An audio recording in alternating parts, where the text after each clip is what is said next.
자, 오늘은 3일 전명 예배를 드리는데요. 제가 한 달 어디 갔다 온 것 같아요. 오자마자 이거 말씀 준비하려고 이제 저 컴퓨터 앞에 앉아가지고 조금 있는데 너무 졸려가지고 1시 좀 넘어가지고 온 것 같은데요. 너무 졸려가지고 깜빡 졸고 일어났더니 4시가 다 돼가 그만큼 그냥 깜빡 잠들었다가 지금 면도도 못하고 세수도 못하고 그냥 부랴부랴 준비해가지고 이 자리에 섰습니다. 좀 이해를 좀 해주시고 양해해 주시기 부탁드리겠습니다. 참 많이 신경을 쓰고 그동안에 여러 가지로 준비하고 또 오신 분들은 다 아시겠습니다만 김명현 교수를 모셔가지고 창조과학 특강도 하고 또 여러 가지로 알차게 준비를 했는데 오신 분들 좀 어떠셨나요? 은혜 많이 받으셨나요? 예, 너무 감사하고 또 평가회 목사님들끼리 평가회 할 때도 너무 좋았다고 다들 만족해 하시고 또 무엇보다도 이제 주일학교가 많이 좀 그래도 어려운 가운데서도 많이 모였고 또 중고층도 많이 모여서 더군다나 우리 교회 성도들이 저 뒤에 앉아 계신 새로 오신 분 저희까지 같이 오셨죠? 남편분까지 그러니까 여기 앉아 계신 분들은 거의 오신 것 같아요. 그러니까 다 은혜 가운데 잘 맞춰서 너무 감사하고 아무튼 오늘 말씀의 제목이 성령을 쫓아 행하라 라고 말씀하고 있는데 말씀 그대로 우리가 성령을 쫓아 행한 것 같습니다. 말씀처럼 정말 하나님께서 우리에게 기뻐하시는 바가 무엇인지를 깨닫는 근본에 이렇게 수련회가 되지 않았나 라고 생각을 해요. 그래서 오늘 본문의 말씀 사도 바울이 갈라디아서 5장을 마무리하면서 성령을 쫓아 행하라 16절에서 그 말씀을 하고 있는데 오늘 이 말씀을 따라서 세 가지 대조로 해가지고 살펴보도록 하겠습니다. 먼저 이제 16절과 18절은 육체의 소욕, 개정판 개혁성경 번역을 따라서 육체의 소욕과 성령의 소욕을 따라서 비교를 하고 있는 거고 두 번째는 19절과 21절에서 그 육체의 소욕을 죽여야 된다. 그 육체의 소욕을 따라서 나오는 죄악들이 무엇인지를 사도 바울이 얘기를 하고 있어요. 그리고 마지막으로 이제 세 번째가 22절부터 26절까지 성령의 열매, 9가지 열매가 나오죠. 그 9가지 열매를 맺으라고 사도 바울이 당부를 하고 있습니다. 첫 번째 이제 16절과 17절에서 16절 먼저 보시면 내가 이르노니 너희는 성령을 쫓아 행하라. 그리하면 육체의 욕심을 이루지 아니하리라. 내가 이르노니 이 말씀 앞에 있는 말씀들하고 연결이 되는 거예요. 그래서 이제 13절에서 이미 그 자유, 성도에게 주신 자유로 육체의 기회를 삼지 말고 사랑으로서 서로 종로를 타라 라고 말씀한 바가 있었는데 13절에서 그랬어요. 그 사랑으로 서로 종로를 타는 것이 어떻게 하는 것인지 좀 더 구체적으로 예를 들어서 설명을 하고 있는 말씀이 오늘 본문의 말씀이에요. 그래서 뭐라고 그랬냐 그 뒤에 너희는 뭐를 따라서 행하라? 성령을 쫓아 행하라 라고 말씀했어요. 문자적으로 번역한다라고 하면 성령에 의해서 계속 걸어가라는 거예요. 그러니까 이 말씀이 담고 있는 건 걸어간다라는 얘기는 뭐냐면 우리가 실제의 삶 가운데에서 성령께서 우리를 어떠한 것으로 이끄시고 어떻게 우리에게 감동을 하시든지 그 성령의 감동하심을 따라서 우리의 삶을 살아가야 된다는 의미가 담겨 있는 거예요. 그러니까 우리가 예수 믿고 난 다음에 그냥 이 세상에서 하나님 백성으로 살아간다는 것이 단순하지 않다는 뜻이에요. 그러니까 오늘날 기독교 신자들이 단순히 뭐 예수 믿고 난 다음에 나는 복 받겠습니다. 그런 의미보다도 정말 하나님 앞에서 우리가 어떻게 살아가야 될 것인가. 사도 바울은 그 얘기에 초점을 두고 있는 거예요. 성령을 따라서 성령께서 우리를 어디로 인도하시든지 어떠한 삶을 사는 것이 하나님께서 정말 우리에게 원하는 삶인지를 생각해 보라는 의미도 담겨 있어요.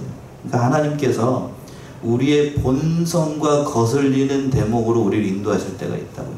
나의 뜻은 이렇게 하고 싶은데 하나님의 뜻은 내 뜻과는 정반대의 길도 인도를 할 때에 내 뜻을 따라가야 되겠어요? 아니면 성령의 뜻을 따라가야 되겠어요?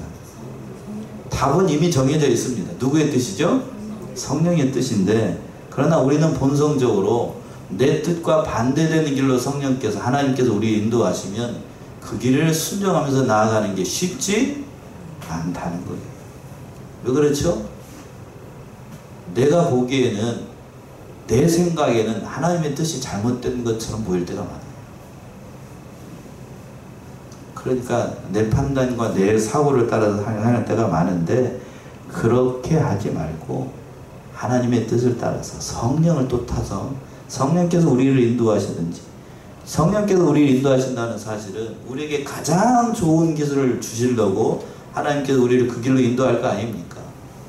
그렇다라고 하면 당연히 내 생각, 내 판단을 내려놓고 하나님의 뜻을 따라서, 성령을 따라서 행해야 되는데, 우리는 성령의 뜻을 따라서 행하지 못해요. 왜 그런가 하면 오늘 본문의 말씀에서는 내 욕심과 내 판단을 따라서 하기 때문에 그래요. 그렇죠? 16절 하반절에서 그랬잖아요. 그리하면 뭐를 이루지 않는다고요? 육체의 욕심을 이루지 않는다. 이 말씀을 뒤집어서 생각한다라고 하면, 우리가 성령을 따라서 행하지 않으면 뭐를 따라서 행한다는 얘기예요? 육체의 욕심을 따라서. 내 판단과 내 사고와 내 의지를 따라서 살아갈 때가 많다는 거예요. 점점 그런 것 같아요. 저도 어제까지 이제 중구청 연합 수련을 내렸잖아요. 목사님들이 평가를 하고 난 다음에 다 점점 다 하시는 말씀이 다 그래요. 목회하기가 점점 쉬워지는 환경이라고 그러겠습니까? 목회하기가 점점 어려워지는 환경이라고 그러겠습니까? 예? 일관되게 하시는 말씀이 그래요. 일관되게 하시는 말씀. 이제 은퇴를 얼마 앞두지 않은 목사님들도 점점 죄악에 관영하고, 아이들의 상태를 보면 안 되는 거예요. 누구의 상태? 아이들 상태. 아이들의 상태를 보면은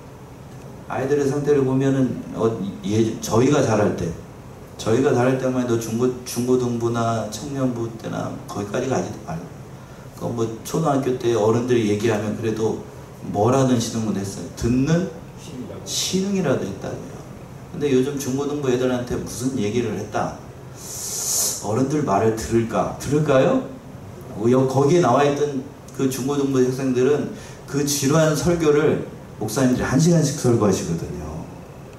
여러분, 제가 여기서 1시간 설교하게 되면 여기 앉아가지고 제 설교 끝까지 들을 사람이 몇 사람이 될까 싶습니다만, 그 설교를 들으면서도 1시간을 집중을 하고 있어요. 물론 도중에 왔다 갔다 하는 사람들도 있어요. 근데도 거기에 비하면, 그런 세상 애들에 비하면 참 착한 애들인데, 근데 점점 그 숫자가 많아지는 게 아니고 어떻게 진다고요? 줄어들고 있어요. 우리 수련회 기간 끝났으니까 수련회 얘기를 해야지. 본래 우리 전원함로에 이제 연합으로 할 때는, 원래는 주일학교가 없었어요. 주일학교라고 하는 건 6학년 이하 그 어린 친구들 얘기를 하는 거예요. 근데 이제 중학교, 처음에는 중학교, 고등학교 애들만, 중학교, 고등학교 애들만 연합해서 수련을 했다고요. 꽤 모였습니다. 그런데 그러다가 중고등부 애들이 줄어드니까 거기에 누가 붙기 시작했냐? 누가 붙었을 것 같습니까? 아니, 거기 아니고 청년부까지. 처음에는 중고등부만 했다고. 그 다음에 이제 뭐가? 청년부가 따라왔어.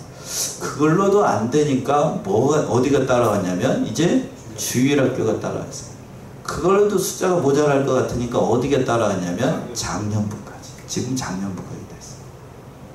그러니까 점점 복음을 전하기가 쉬운 시대가 아니고 어려운 시대가 되고 있다.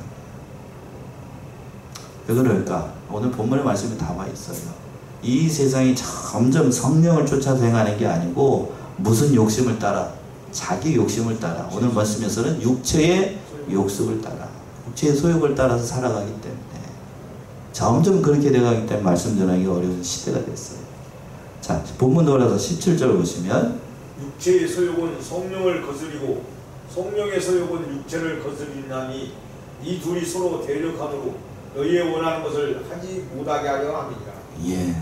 개정판 번역은 뭐라고 되어 있습니까? 17절 한번 읽어보시겠어요? 육체의 소욕은 성령을 거스르고 성령은 육체를 거스르나니 이 둘이 서로 대적함으로 너희가 원하는 것을 하지 못하게 하려 거기도 소욕이라고 되어 있습니까? 예. 소욕. 육체의 소욕은 성령을 거스르고 성령의 소욕은 육체를 거스르다니. 여기서 육체의 소욕이라고 하는 건 죄악된 우리의 본성이 가지고 있는 그 본성이 짓는 그 죄를 얘기를 하는 거예요. 거듭난 예수 그리스도를 믿는 하나님의 백성이라고 할지라도 우리 안에 죄가 그대로 있습니까? 없습니까? 있어요.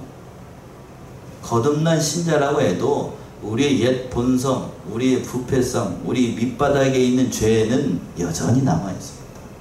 여전히 남아있습니다. 그걸 어디서 잘 아는가? 여러분들이 남편하고 부부싸움할 때. 언제요? 여러분이 남편하고 부부싸움할 때. 제가 이 얘기를 왜 할까? 그때는 알 수가 없어요. 거기까지는 얘기합시다. 다 째려보는 것 같으니까. 그때는 육체의 그 밑바닥에 있는 게 다 드러나. 참 알 수가 없어요. 그게 바로 우리가 죄악된 인간이라는 사실을 여실하게 보여주는 대목이라고요.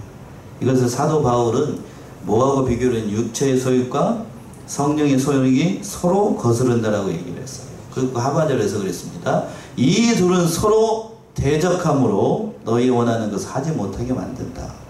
이것을 사도 바울은 로마서에서는 신자의 내적 투정이라고 해가지고 오호라 나는 곤고한 사람이로다 이렇게 얘기를 한 바가 있습니다. 로마서 7장을 한번 가보시겠습니까? 로마서 7장 22절에서부터 25절 보시면 로마서 7장 22절에서부터 25절 내 속사람은 하나님의 복을 즐거워하게 내 지체 속에서는 한타는 톱이 내 마음의 법과 싸워 내 지체 속에 있는 죄의 복으로 나를 사로잡는 것을 모르노라. 오호라 나는 곤란한 공고한 사람이로다. 이 사망의 몸에서 누가 나를 건져내랴. 우리 주 예수 그리스도로 말미암아 하나님께 감사하리로다. 그러니 내 자신이 마음으로는 하나님의 법을 육신으로는 죄업을 섬기노라. 예, 22절에서 그랬죠. 내 속사람으로는 누구의 법을 즐거워해요? 하나님의 법을 즐거워하되 내 지체 속에 있는 한 다른 법이 내 마음의 법과 싸워 내 지체 속에 있는 죄 아래로 나를 사로잡아가는 것을 보는도다. 오호라 나는 무슨 사람? 곤고한 사람. 사도 바울이 나는 곤고한 사람이다 라고 고백할 정도면 여러분은 어떤 사람인가요? 여러분은 어떤 사람이요? 전 성령의 사람. 그렇게 얘기하면 참 곤란하겠죠? 그런데 우리는 성령을 쫓아서 행해야 되는데 성령의 사람으로 살기를 원하지만 실제 우리의 삶 가운데서는 반드시 그런 건 아니라고 합니다. 늘 싸워요. 늘 싸웁니다. 늘 싸워요. 그걸 지금 이렇게 얘기를 하고 있어요. 그 하반절에서 그랬잖아요. 17절 하반절 본문 돌아와서 이 둘이 서로 대적함으로 너희 원하는 것을 하게 만든다고요? 하지 못하게 만든다. 늘상 하나님 앞에서 살기를 원하고 말씀 가운데서 살기를 원하고 성령께서 우리를 인도하신 대로 순종하기를 살기를 원하는데 이 육체의 부패성, 이 죄라고 하는 것이 도대체 얼마나 뿌리 깊고 이 역사하는지 알 수가 없어서 믿음의 진보를 이루지 못하게 만들고 늘상 하나님의 일에 방해하는 그런 일을 하게끔 한다는 거예요. 우리의 진정한 모습, 우리가 어떠한 사람인지를 깨닫게 되는 말씀이죠. 또 18절 보시면 너희가 만일 성령의 인도하시는 바가 되면 율법 아래 있지 아니하리라. 그러나 우리가 만약에 누구를 따라서 따라가게 되면 성령의 인도하신 바를 따라가면 우리는 어디 아래 있지 않다? 율법 아래 있지 않다. 이 말씀을 하고 있는 이유가 뭔가? 그런다 할지라도 우리는 육체를 따라가지 말고 육체의 소욕을 따라가지 말고 즉 죄 아래로 따라가지 말고 하나님께서 성령을 통해서 인도하시는 바를 따라가면 우리는 더 이상 죄의 멍이 아래 율법 아래 있지 않은 자유로운 하나님의 사람이라는 사실을 얘기하고 있는 거예요. 두 번째 대주로 와가지고 그러면 육체가 원하는 게 뭘까? 도대체 육체의 소욕이라는 게 뭘까? 있기도 좀 부끄러운 대목들이 19절에서부터 21절까지 잘 나타나 있습니다. 15가지나 무려 이제 사도 바울이 얘기를 하고 있는데 참 우리는 이 모습 속에서 어떤 모습인지 다시 한번 생각해 봐야 돼요. 19절 보시면 육체를 전전하니 곧 음행과 더러운 것과 호색과 계속 21절까지요. 우상 숭배와 술수와 원수를 맺는 것과 분쟁과 시기와 분냄과 당짓는 것과 불리함과 이단과 투기와 술취함과 방탕함과 또 그와 같은 것들이라. 전에 너희에게 경계한 것과 같이 경계하노니 이런 일을 하는 자들은 하나님의 나라를 유업으로 받지 못할 것이요. 예. 19절에서 그랬었나 먼저 육체의 일은 현저하니 곧 음행과 더러운 것과 호색과 19절에서 먼저 세 가지를 얘기를 하고 있어요. 육체의 일은 현저하다. 현저하다는 얘기는 진짜로 그 모습이 우리 가운데 나타난다는 얘기예요. 세 가지 죄를 얘기하고 있어요. 먼저 음행과 더러운 것과 호색과. 이거를 말씀 준비하면서 그 생각이 들었습니다. 이걸 굳이 강의를 해가지고 이 죄악이 어떠한 죄악인지 낱낱이 얘기를 해야 될까? 여러분 그걸 원하십니까? 그냥 잊고만 지나가기는 그렇고, 음행 말하기도 나 부끄러운 거지요. 또 더러운 것, 호색, 이건 다 무슨 죄악과 관련되는 거냐면 인간이 그 성적인 문란한 죄 가운데 빠졌을 때 짓는 죄악들을 얘기하는 거예요. 성전된 이 몸으로 하나님 백성된 하나님의 백성들이 하나님보다 더 사랑하는 게 우상이라고 뒤에 가서는 나오는데, 그것들보다 더 악하고 음란한 죄들이 여기서 다 등장하고 있어요. 우리는 이런 지역에 빠지면 안 됩니다. 거기까지 하고 또 20절 보시면 우상 숭배와 술수와 원수를 맺는 것과 분쟁과 시기와 분냄과 당짓는 것과 불리함과 이단과. 우상 숭배와 술수, 하나님보다 더 살아가는 게 우상이라고 얘기하죠. 눈에 보이는 우상뿐만 아니라 오늘날 현대 기독교인들 눈에 보이는 우상 섬기는 사람은 그렇게 많지 않아요. 그럼 어떤 우상을 섬기는 거? 눈에 보이지 않는 우상, 하나님보다 더 살아가는 거, 하나님보다 더 의지하는 거, 그게 다 우상 숭배인데, 그러한 그것들을 다 우상이라고 얘기하고 있어요. 그런데 여기서 술수라는 말이 있어요. 술수. 우상 숭배와 술수라는 말이 있으니까, 그러니까 우상 숭배를 하는데 뭐를 쓴다는 얘기예요? 술수가 어떤 의미죠? 좋은 뜻은 아닐 거고, 저 사람 잘못된 그 이상한 꾀를 꿈꾸는 걸 가리켜서 술수를 쓴다고 그러죠? 그런 말 쓰잖아요. 근데 이게 우상 숭배하고 붙어 있어요. 그렇다는 얘기는 뭔가 하면 하나님보다 더 의지하는 것을 통해서 뭔가를 알고자 하는 방법을 술수라고 얘기해요. 술수.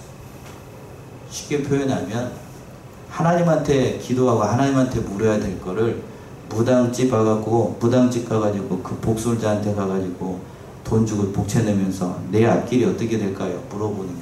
그거 뭐라고 얘기하는 거냐면 사도 바울은 그걸 무슨 수? 술수라고. 하나님께 물어야 될 걸 하나님께 묻지 않고 다른 거에 의지해 가지고 다른 것을 물어보는 걸 술수 쓰지 말라고. 그런 의미라니까요. 그러니까 믿는 사람들이 저기 연초가 되면 요즘 다 신문도 잘 안 봅니다만 뭘 보기 위해서, 토종벽을 보기 위해서 신문 맨 위에 있는 올해 복이 어떻게 될까, 그렇게 보는 것도 다 이 사도 바울 입장에서 봤을 때는 무슨 수를 쓰는 거라고요? 술수를 쓰는 거예요. 그렇게 하지 맙시다요. 아멘이십니까? 예. 예수의 이름을 가지고 정당하게 살아야 될 하나님의 백성들이 그런 방법을 쓴다라고 하는 건 그건 잘못된 길이에요. 갑자기 그 사울 왕의 생각이 나네요. 사울 왕 아시죠? 사울 왕이 하나님 앞에 범죄하니까 사무엘도 떠나고 다른 하나님의 그 선지자도 자기한테 가까이 나오지 않으니까 사울 왕이 답답해가지고 저기 가가지고 뭐하는 사람 불렀어요. 신접한 여자를 찾아가가지고 이 전쟁에서 자기가 이기고 뭐 할 것인지 해가지고 불러와가지고 누구를 불러오라고 그래요. 죽은 누구를? 사무엘을 불러오라고 그랬어요. 그랬더니 무당이 와가지고 불렀는데 그 사무엘이 선지자가 올라왔습니다. 그렇다라고 하면 그때 불러올린 그 사무엘 선지자가 실제로 사무엘인가요? 여러분 한번 얘기해 보세요. 불러올린 그 사무엘이 진짜 사무엘 선지자요? 아니죠?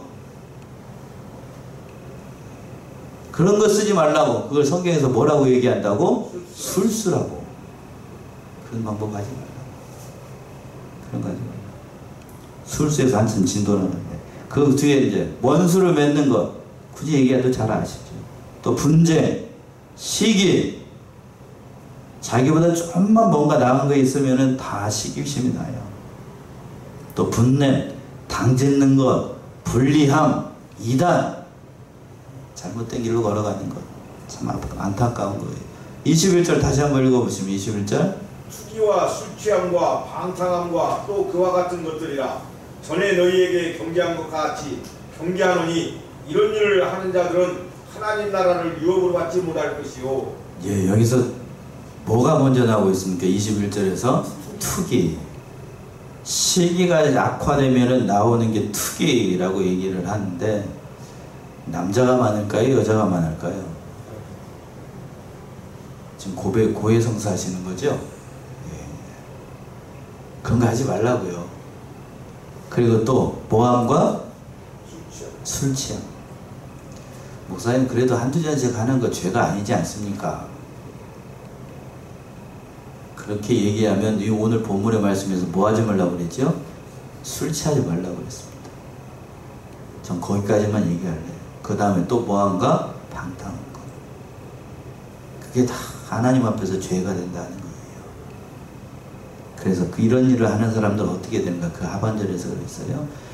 그와 같은 것들이라 전에 너희를 경계한 것 같이 경계하느니 이런 일을 하는 자들은 하나님의 나라를 뭘로 못 받는다고요? 유업으로 못 받아. 하나님의 나라를 유업으로 못 받는다는 얘기는 사도 바울이 이제 고급지게 표현을 했습니다만 이거는 이런 일을 행하는 사람들은 천국 간다는 거예요? 지옥 간다는 얘기예요? 술 한 번 먹었다고 지옥 가나요, 목사님?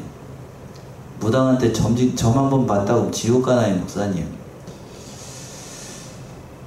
저는 말씀대로 얘기를 합니다만 그 답이 있어요. 거기 이런 일을 하는 자들은 하나님의 나라를 뭘로 받지 못하느니 유업으로 받지 못하니. 저는 거기까지만 얘기하겠습니다.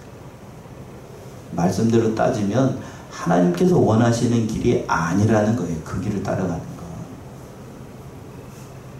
자, 로마서 8장을 한번 봐보세요. 우리는 그럼 어디를 따라가야 되는가? 로마서 8장 13절 14절 보시면 우리는 누구를 따라가야 되는가? 로마서 8장 13절 14절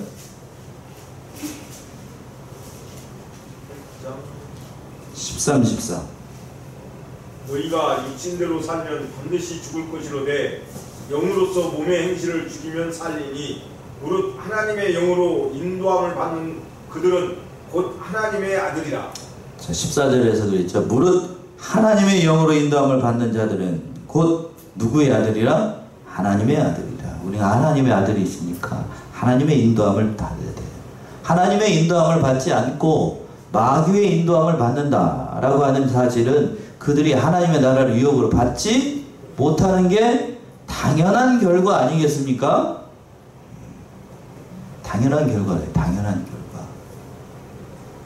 논리적으로만 따진다라고 하면, 율법적으로 말씀대로만 따진다라고 하면 그런 결과를 초래한다는 거예요. 우리는 이러한 일에 참여하지 않아야 돼요. 그리고 긍정적인 의미로 22절 이하에서 보시게 되면 우리는 이러한 열매를 맺어야 된다. 성령의 열매를 맺어야 된다.